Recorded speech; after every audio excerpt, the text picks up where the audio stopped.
everyone.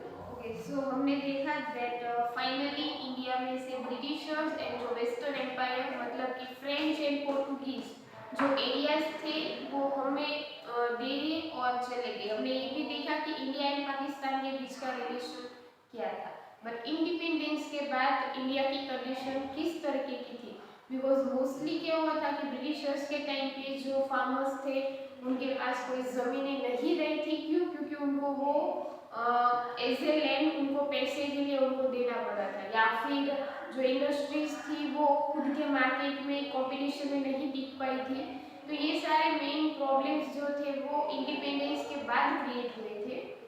So India today की अगर हम बात करें, इट मीन्स की 64 इयर्स आपकी बुक में लिखा है, बट ये बहुत पहले का पब्लिकेशन है। वो आपको सोचना है कि अभी हमारे इंडिपेंडेंस के कितने टाइम हुए। Have we realise the ideal of our constitution? अभी हमें पता है कि हमारा कॉन्स्टिट्यूशन की मेन जो लॉज है या फिर राइट हमें क्या मिलते हैं या फिर उसके क्लॉजेस क्या है। इम्प्लीमेंटेशन ऑफ 5 ईयर प्लान, ये 5 ईयर प्लान हमने देखा था कि स्टार्ट किया था जी जहाँ पर कोई भी पर्टिकुलर एक टॉपिक के ऊपर 5 साल तक डेवलपमेंट किया जाता है, ताकि वो जो बाकी जो लेवल है उसके नजदीक या फिर उसके कंपटीशन में वो टिक पाए। So 5 year plan assured the age of industrial development in India in the true sense, क्योंकि मैंने आपको पहले भी कहा था कि ये जो 5 ईयर प्लान जब स्टार्ट हुआ उसमें सबसे पहले इंडस्ट्री को ही लिया गया था, क्योंकि हमारी जो इंडस्ट्री थी वो मोस्टली टूट चुकी थी। इट मीन्स कि वो कंपटीशन में नहीं थी, या फिर जो स्मॉल कॉटेज इंडस्ट्री थी वो बंद हो चुकी थी, तो उसको फिर से डेवलप करना या फिर स्टार्ट करना जरूरी था। Notable development has happened in the cotton, textile, sugar, iron and steel, engineering, chemical industries and coal mining। जब 5 ईयर प्लान इंडस्ट्री के ऊपर किया, उसको थोड़ा डेवलप किया, उसके बाद हमें कौन सी चीज़ों में ज़्यादा डेवलपमेंट या फिर चेंजेस देखने को मिले, कौन सी इंडस्ट्री में? So cotton, textile industry, sugar industry या फिर आयरन इंडस्ट्री, स्टील इंडस्ट्री। तो ये सारी क्या अलग अलग इंडस्ट्री है जिसमें चेंजेस देखने को मिले। We have become self-reliant in terms of industrial production। self-reliant मतलब कि हमें प्रोडक्ट जो है वो किसी और देश से मंगवाने की जरूरत नहीं कि अभी हमारे देश में ही जो इंडस्ट्री थी उसको प्रोड्यूस कर रही थी। हाँ, जो चीज़ ज़रूरी है जो हमारे देश में प्रोड्यूस नहीं होती वो हमें मंगवाना पड़ता है, बट मोस्टली जो चीज़ें थी वो हमारे इंडिया में ही प्रोड्यूस हो जाती थी। Marked progress has become evident in the field of electronics, energy, computer, microchips, telecommunications, steel, fertilizer, cement and petrochemicals etc। ये सारे इंडस्ट्री के अलावा अगर हम देखें तो और कौन सी चीज़ काफ़ी पावरफुल एंड स्ट्रॉन्ग हुई थी, तो लाइक इलेक्ट्रॉनिक फील्ड में डेवलपमेंट होना, एनर्जी, कंप्यूटर, माइक्रोचिप्स है फॉर एग्जांपल कि आप कोई भी जो माइक्रोचिप्स यूज़ करते हो कंप्यूटर में या फिर मोबाइल फ़ोन में, टेलीकम्युनिकेशन के जो भी इंस्ट्रूमेंट्स होते हैं like mobile phone, email, fax, steel या फिर फर्टिलाइजर, केमिकल फर्टिलाइजर या फिर जो भी आप एग्रीकल्चर में यूज़ करते हो, सीमेंट है, पेट्रोकेमिकल्स है, या फिर पेट्रोकेमिकल्स में से पेट्रोल में से जो भी आइटम्स है उससे सेपरेट होती है या रिफाइन होती है। ये सारी चीज़ों में हमने देखा कि बहुत अच्छे चेंजेस हुए थे after independence. Many critics believe that India would not be able to sustain longer as a nation and would become a militarist nation soon। Mostly लोग ऐसा मानते थे कि इंडिपेंडेंस के बाद क्योंकि इंडिया के पास ऐसा कुछ है नहीं कि वो लंबे टाइम तक टिक पाए या फिर डेवलप हो पाए, क्योंकि बहुत सारी ऐसी चीज़ें थी जो इंडिया में चेंज करनी अभी भी बाकी थी। तो ऐसा लोग मानते थे कि इंडिया अलग तो हो चुका है बट लंबे समय तक टिक नहीं पाएगा, वो बहुत जल्दी ही टूट जाएगा या फिर उसको किसी की ज़रूरत पड़ेगी। But India proved all this prediction wrong, but India ने ये सब कुछ ये जो प्रिडिक्शन लोगों ने किए थे उसको रॉन्ग कर दिया। Till the date India is a proud and a thriving republic। India has exemplified the unity in diversity and the diversity has never become a hindrance in our progress। hindrance मतलब कि एक ऐसी चीज जिसकी वजह से हमारा जो प्रोग्रेस है वो रुक जाता, बट इंडिया एक कैसा देश है कि वहाँ पे अलग अलग तरीके के आपको डाइवर्सिटी कल्चर देखने को मिलेंगे, लेकिन इतनी सारी डाइवर्सिटी होने के बाद भी हमारी ये डाइवर्सिटी हमारे लिए कभी हिंड्रेंस नहीं बनी, कभी हमारा प्रोग्रेस रुका नहीं। The nation has developed industries, science, infrastructure, agriculture and education. यहाँ पे हर एक पॉइंट है वो अलग अलग जगह पे लिखा है, बट अगर आपको कंबाइन लिखना हो तो स्टार्टिंग से लिख सकते हैं। फॉर एग्जांपल की फैक्ट्री या इंडस्ट्री की बात करें तो textile, sugar, iron and steel. Then उसके बाद हम डायरेक्टली उससे ही कनेक्टेड रखेंगे कि computer, microchips, telecommunication, fertiliser, then science, infrastructure, agriculture, education, क्योंकि ये सारी चीजें हैं जो इंडिपेंडेंस के बाद इसके ऊपर डेवलपमेंट होना स्टार्ट हुआ। आपको ये पैराग्राफ देने का मतलब ये है कि आपको ये समझाया जाए कि इंडिपेंडेंस के बाद कितने टाइम में या फिर ये जो सारे डिपार्टमेंट है या फिर अलग अलग जो स्ट्रक्चर है वहां पर इंडिया डेवलप कर पाया कि नहीं। पेज नंबर देखो 107। On the other side, it is also true that the caste discrimination still prevails in many parts of our nation. But दूसरी ओर देखो तो एजुकेशन है, बट फिर भी लोगों की सोच कहीं ना कहीं कहाँ पे जाके अटक जाती है कि कास्ट डिस्क्रिमिनेशन की, तुम्हारी कास्ट ये है, मेरी कास्ट ये। अदरवाइज आपने नॉर्मली आपकी फैमिली या फिर कोई ऐसे लोग, अगर आपने उन लोगों को देखा होगा तो कोई भी पर्सन किसी से मिलता है तो पहले क्या पूछता है, like what is your cast, कि तुम्हारी कास्ट क्या है या फिर तुम कौन सी कास्ट से बिलोंग करते हो। तो नॉर्मली आप देखो तो फिर भी कितने भी ज्यादा डेवलप एजुकेट क्यों ना हो जाओ, आप वहीं पे ही अटक जाते हो। Through the constitution has declared India as a secular state, communal tension is not an uncommon thing.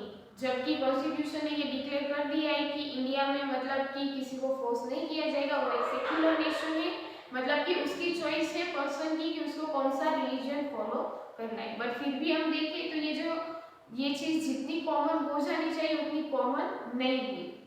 The most bothersome problem of our nation is the widening gap between the rich and the poor. But सबसे बड़ी problem क्या है कि दो person के बीच का जो gap है वो बहुत ही ज्यादा है, और वो कौन सा, तो रिच एंड पुअर का। जो इंसान रिच है मतलब कि फाइनेंशियल स्टेबल है, जो रिच है वो इतना रिच है, बट जो गरीब है वो इतना गरीब है कि उसको पूरे दिन में एक टाइम का खाना तक नहीं मिलता। और उसके अपोजिट में दूसरे पर्सन को देखो तो उसको पैसे की कोई वैल्यू ही नहीं। तो दोनों के बीच का आप गैप देखो तो वो बहुत ही ज्यादा है। एटलीस्ट थोड़ा भी इक्वल नहीं है या फिर एटलीस्ट आधा भी नहीं है कि एटलीस्ट गरीब मतलब इतना गरीब नहीं कि चलो उसको काम करना पड़े और 3 में से 2 टाइम का खाना मिल जाएगा, उसको कभी कभी मिलता तक नहीं है। या फिर रास्ते में सोना या फिर ढंग से कपड़े उनके पास नहीं होते पहनने के लिए। तो ऐसी कंडीशन इंडिया में है। Certain sections have been tremendously benefited out of economic development of the country and living luxurious. ऐसे बहुत सारे सेक्शंस भी है जहाँ पर अगर आप इकोनॉमिक डेवलपमेंट पे देखो, बट जो फाइनेंशियली स्टेबल है वो भी ऐसी जो लग्जरियस लाइफ है, मतलब कि फुल ऑफ फैसिलिटी जिसको मिल पाती है, बट हर एक पर्सन ये जो फैसिलिटी है वो नहीं गेन कर पाता। क्यों? क्योंकि उसकी इतनी कंडीशन नहीं है या फिर उसका वो लेवल नहीं है। ऑन द अदर साइड एक तरफ देखो तो मोस्टली पीपल जिसकी लाइफ कैसी है, लग्जरियस, जबकि दूसरी ओर देखो so many people live below the poverty line. Poverty line मतलब कि वो एक फिक्स लाइन है कि पॉवर्टी लाइन मतलब कि अगर आपकी लाइफस्टाइल में से आपको 26% जितनी, क्योंकि लोगों की एक कंडीशन होती है कि कोई भी चीज परचेज कर सकते हैं कि नहीं, अगर आप अपनी लाइफस्टाइल में से 26% जितने ही जो लाइफस्टाइल है उसको आप ऑब्टेन कर सकते हो या फिर आपको मिलती है तो आप थोड़े स्टेबल हो। बट जिसकी जो लेवल है वो 26% से भी नीचे चला जाता है तो इट मींस कि वो पर्सन गरीब है। हम नॉर्मली 3 हिस्सों में डिवाइड करते हैं, poor, middle and rich. Mostly ये जो पुअर होते हैं वो 26% से भी नीचे चले जाते हैं। इट मींस कि अपनी लाइफस्टाइल को इतनी भी बेहतर तरीके से नहीं जी पाते, उनको ना खाना मिलता है, ना उनको रहने के लिए घर मिलता है, एजुकेशन तो दूर की बात है। तो ये याद रखना कि 26% से नीचे की लाइन में जिसकी लाइफस्टाइल आती है इट मींस कि वो गरीब है, और ये पॉवर्टी लाइन फिक्स की गई है, ये है गरीबी line 26%। The people living in slums मतलब कि जो जिसको हम बोलते हैं झोपड़पट्टी, can not afford to send their children to school, जो जिसके पास रहने के लिए घर नहीं है, जो स्लम्स एरियाज में रहते हैं, एटलीस्ट वो अपने बच्चे को स्कूल नहीं भेज पाते। Corruption and inflation are increasing at an alarming rate. अभी यहाँ पे देखो कि दो चीजें लिखी है कि करप्शन तो हमें पता है, चलो करप्शन, बट इन्फ्लेशन का मतलब क्या है? इन्फ्लेशन मतलब कि दिन ब दिन जो भी प्रोडक्ट है, जो भी आइटम है, उसकी जो प्राइस है वो इंक्रीज होना। अभी प्राइस इंक्रीज हो जाएगी, आप नॉर्मली सोचो कि जब प्राइस इंक्रीज होगी तो जो काफी रिच है वो पहले वो प्रोडक्ट 100 रुपए का लेता था, अभी उसकी 200 रुपए हो जाएंगे ना, तो उसको कोई फर्क नहीं पड़ेगा, उसको क्या फर्क पड़ेगा। लेकिन जो पुअर पर्सन है उसको कितना इफेक्ट होगा, जरा सोचो कि जिस प्रोडक्ट की पहले 100 रुपीज थी उसकी डायरेक्टली 200 हो गई, तो ऑब्वियसली वो उसको अफोर्ड नहीं कर पाएगा। तो इन लोगों का गरीब बनने का दूसरा रीजन क्या है? Corruption and inflation. करप्शन कि गरीब इंसान पढ़ाई में इतनी चलो मेहनत करता है, बट सामने जो फाइनेंशियली स्टेबल है वो करप्ट करता है, मतलब कि पैसे खिलाकर या पैसे देकर जो पोस्ट है वो ले लेता है, बट दूसरी ओर जिसने मेहनत की उसको कुछ मिलता नहीं है। तो करप्शन एंड इन्फ्लेशन, इन्फ्लेशन जिसको हम गुजराती में बोलते हैं महंगाई, या फिर दिन ब दिन जो प्राइस है वो इंक्रीज होना, ये दो रीजन है जिसकी वजह से गरीब इंसान आज भी गरीब ही रहता है। अब constitution considered everyone equal as per law के मुताबिक सारे लोग क्या है? Equal, but in reality certain Indians are more powerful compare to others. लेकिन कुछ लोगों को देखो तो वो आपको बहुत पावरफुल देखने को मिलेंगे, जबकि आप अगर कुछ बोलो तो वो उतना फुलफिल नहीं होगा। लेकिन उन लोगों की जो भी डिमांड है वो बहुत जल्दी फुलफिल हो जाती है। क्यों? क्योंकि या तो वो उस पोस्ट पर है या फिर उनके पास ज्यादा पैसे। As per the ideals set by the Constitution, at the time of independence, we have not been completely successful as a democracy. Yet, nor have we been absolutely unsuccessful. Constitution के हिसाब से इंडिपेंडेंस मतलब कि हमारे constitution में क्या कहा गया है कि हम सारे लोग क्या है? इक्वल, या फिर कॉन्स्टिट्यूशन के हिसाब से हमें जो राइट है, डेमोक्रेसी मतलब कि सारे लोग इक्वल है एंड जितने भी पर्सन है उसके पास राइट सेम है, वो सारे लोग वोट दे सकते हैं, एक देश जो वहाँ की पब्लिक से चलता है। लेकिन हम डेमोक्रेसी का मीनिंग देखने के लिए जाए तो हम इतने सक्सेसफुल नहीं हुए, लेकिन हम पूरी तरह से अनसक्सेसफुल भी नहीं है। इट मीन्स कि इंडिया अभी तक बीच में है, ना ही वो डेवलप्ड है ना ही वो पूरी तरह से मतलब कि गरीब है। Alongside it, focus on the economic development has caused us the environmental degradation. Both side मतलब कि एक ही डायरेक्शन में बस चला, पीछे मुड़ के देखना ही नहीं कि आपने जो किया उसकी वजह से इफेक्ट क्या हुआ। आजादी के बाद हमने देखा कि हमारा इकोनॉमिक, हम फाइनेंशियली स्टेबल हो जाने चाहिए, जिसकी वजह से हमारे एनवायरमेंट को बहुत ज्यादा प्रॉब्लम हुई है। Miraben, who has a disciple of Gandhiji, wrote in 1949 that the science and technology would surely benefit the humanity to a great extent, but finally it would lead to destruction. Miraben जो कि गांधी जी के disciple भी थे and जिन्होंने 1949 में लिखा था कि science and technology no doubt कि एक ह्यूमन के लिए एक बेनिफिट साबित हो सकते, लेकिन अगर उसका हद से ज्यादा यूज किया गया तो श्योरली उसकी वजह से डिस्ट्रक्शन भी क्रिएट होगा। Page number 108। We should lead our life in adherence with nature to maintain the natural balance. It means कि हमें हमारी लाइफ दूसरी ओर भी देखनी चाहिए, वो है हमारा नेचर। इट मीन्स कि उसका भी बैलेंस हमें बनाए रखना है। Then and then only we can ensure a longer and a healthy survival of the human race.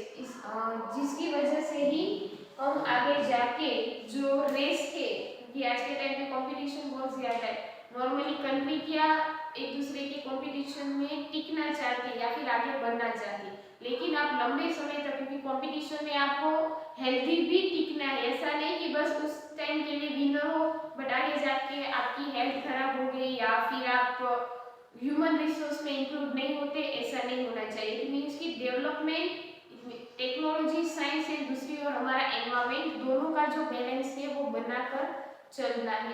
क्योंकि आज के टाइम पे ट्रीज को इतना कट किया जाता है कि फ्यूचर में ऐसा ना हो कि ट्रीज को भी मतलब उसके भी कंजर्वेशन स्टार्ट हो जाए, उसके लिए भी एक नया जोन बनाना चाहिए, क्योंकि एक चीज खत्म हो जाएगी तो उसकी वजह से बहुत सारी चीजें खत्म होती जाती है। ट्रीज नहीं है तो इट मीन्स कि वाइल्ड लाइफ भी हमारे पास नहीं है, क्योंकि वाइल्ड लाइफ आपके घर पे आके रहने नहीं वाले हैं, उसको रहने के लिए चाहिए फॉरेस्ट। अगर फॉरेस्ट नहीं है तो वाइल्ड लाइफ नहीं है, वाइल्ड लाइफ नहीं है तो आप सोचो कि एनवायरनमेंट में कितने सारे इफेक्ट होंगे। तो ये जो चैप्टर था वो यहाँ पे कंप्लीट होता है। अगर आप में से किसी को डाउट हो तो वो पूछ सकता है। चलो।